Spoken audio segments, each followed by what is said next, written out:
Everyone, আসসালামু আলাইকুম। Welcome to মৌরি কিচেন। আশা করি সবাই ভালো আছেন, সুস্থ আছেন। আজ আমি আপনাদের সাথে শেয়ার করব জুকিনি দিয়ে চিংড়ি মাছ রান্নার রেসিপি। জুকিনিকে অনেকে স্কোয়াশও বলে থাকে।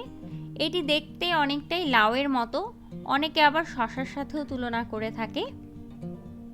এটি খেতে অনেক মজার এবং খুব সফট একটি তরকারি। চলুন চলে যাই মূল রান্নার প্রসেসে। আর ভালো লাগলে আমার চ্যানেলটি সাবস্ক্রাইব করতে ভুলবেন না।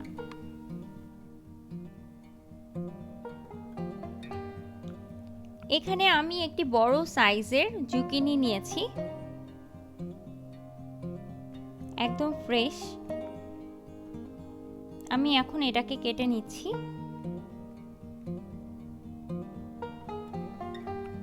প্রথমে আমি টুকরো করে নিলাম যাতে আমার স্কিনটা ক্লিন করতে ইজি হয়।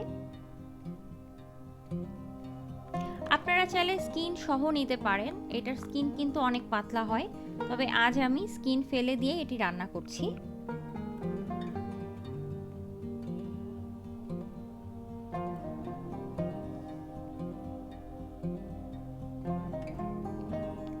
আমি এখন জুকিনিটা টুকরো করে কেটে নিব। অবশ্যই খেয়াল রাখবেন টুকরোগুলো যেন কিছুটা বড় আকারে হয়, কারণ জুকিনি অনেক সফট একটি ভেজিটেবল। এটি রান্না করার পরে যদি বেশি পাতলা হয় তবে গলে যেতে পারে। তাই আমি ঠিক এরকম টুকরো করে কেটে নিচ্ছি।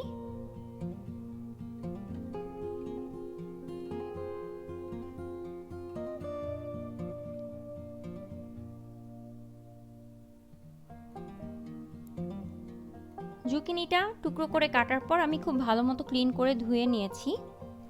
এখন একটি প্যানে আমি 2 টেবিল চামচ কুকিং অয়েল গরম করে তাতে 1/4 কাপ পেঁয়াজ কুচি দিয়ে দিচ্ছি। পেঁয়াজটা আমি কিছুটা ট্রান্সপারেন্ট করে ভেজে নিব।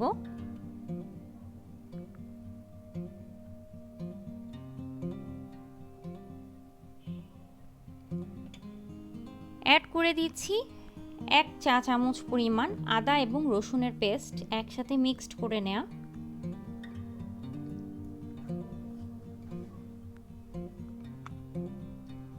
সামান্য পরিমাণ পানি অ্যাড করছি মশলা কষানোর জন্য। দিয়ে দিচ্ছি স্বাদ মতো লবণ, 1/2 চা চামচ হলুদের গুঁড়ো, 1/2 চা চামচ ধনিয়ার গুঁড়ো এবং 1/2 চা চামচ মরিচের গুঁড়ো। ঝাল আপনারা কম বেশি আপনাদের স্বাদ মতো করতে পারেন। খুব ভালো মতো আমি মশলাটা এখন কষিয়ে নিব।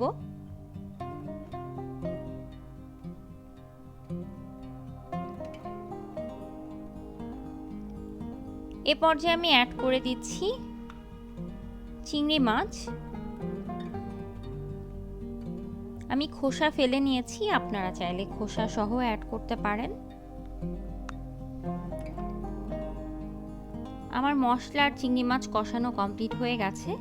আমি এখন এর মধ্যে অ্যাড করে দিচ্ছি টুকরো করে কেটে ধুয়ে রাখা জুকিনি টুকরোগুলো। স্প্যাচুলা দিয়ে আমি মশলার সাথে জুকিনিটা কিছুটা মিশিয়ে নিচ্ছি।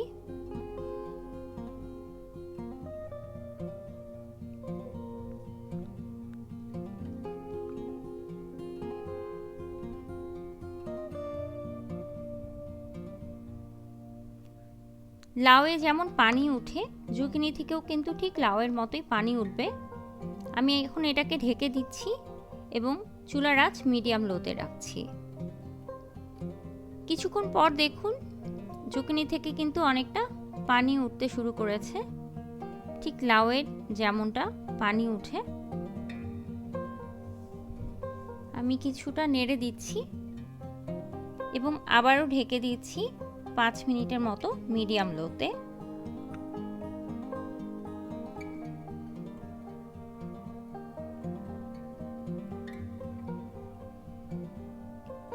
দেখুন পানি কিন্তু অনেকটাই বেড়েছে। আরও অ্যাড করে দিচ্ছি ফ্রেশ কাঁচামরিচ 2-3 টুকরো। আবারও আমি এটাকে হালকাভাবে নেড়ে দিচ্ছি। আমার জুকিনি কিন্তু অনেকটাই সেদ্ধ হয়ে গেছে। এটা রান্না করতে খুবই কম সময় প্রয়োজন। আমি এটাকে আবারও মিডিয়াম লো হিটে ঢেকে দিচ্ছি পারফেক্টলি সেদ্ধ না হওয়া পর্যন্ত। আমার রান্না কিন্তু প্রায় কমপ্লিট হয়ে গেছে। এ পর্যায়ে দিয়ে দিচ্ছি ফ্রেশ ধনিয়া পাতা কুচি। ধনিয়া পাতা কুচি জুকিনির টেস্টটা দ্বিগুণ বাড়িয়ে দিবে। সামান্য নেড়ে দিচ্ছি এবং ঢেকে চুলার আঁচ আমি বন্ধ করে দিব এবং গরম গরম পরিবেশনের জন্য নিয়ে যাব।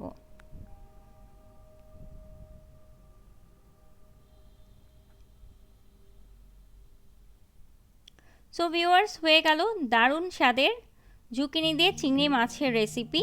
আশা করি ভিডিওটি আপনাদের ভালো লেগেছে। আর যদি ভালো লাগে অবশ্যই কমেন্ট করে জানাবেন এবং ভিডিওটি আপনাদের ফ্রেন্ডস অ্যান্ড ফ্যামিলি মেম্বার্সদের সাথে শেয়ার করতে ভুলবেন না। সবাই ভালো থাকবেন, সুস্থ থাকবেন। Thank you for watching my video. আল্লাহ হাফেজ।